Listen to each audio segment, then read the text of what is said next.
know, I lied. I'm sorry. I missed 3 weeks. 3, 4-ish weeks. I'm sorry, okay.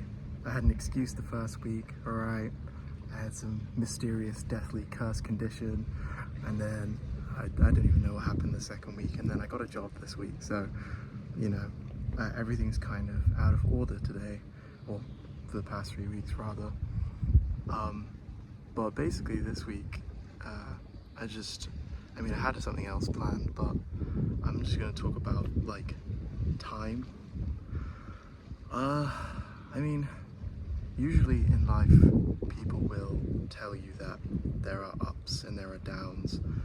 You know, they'll say some variation of, oh, something's meant to happen, or life is completely free and it's what you make of it. And I wouldn't say so much that I subscribe to either. I'm not too much of a determinist or someone who completely subscribes to free will, but I do believe that sometimes there are things that will happen regardless. I've been, for the past week, just had this one thing in my head, this phrase, the ebb and flow of time. And to be honest, I didn't really know what it meant, but for some reason that specific phrase has been stuck in my head for about a week. And thinking about it and looking some of it up, it kind of makes you think about the perception and the flow of time in general. Like, time can kind of be seen like the waves. You see the waves, they have highs, they have lows. The highs of the waves, and then they sink back down, and it keeps going. Time is kind of like these waves, you know, they're permanent, they're always flowing, and they're always heading usually in one direction. And you'll have things like the rocks, which will always make splashes. These are the things that are always going to happen. They're always going to crash against those rocks. You're always going to, I don't know, have that specific moment, happy moment, or you're always going to lose that job or whatever. Like, for example, in my case, I get the feeling that the thing I was in the hospital with, that was basically always there. It just sort of arose, and that was always going to happen. It just happened at that specific moment. And it could have happened the day before, in 2 years' time, 10 years' time, whenever, but it was always going to happen. And for the rest of the sea, there's nothing. There's some objects in the middle of the water. There's going to be bits and bobs like the sea buoy or whatever it's called over there that will create splashes on the waves. There will be things in life that are always going to happen, or hurdles that will trip your way, or platforms that you can jump on. But for the most part, it's empty.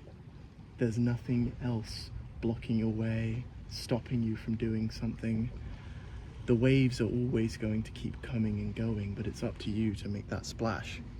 Between these splashes on the buoys and the rocks and the things that will hinder you and help you in life, you have to make the splashes and the impacts sort of proof that you were there, you know?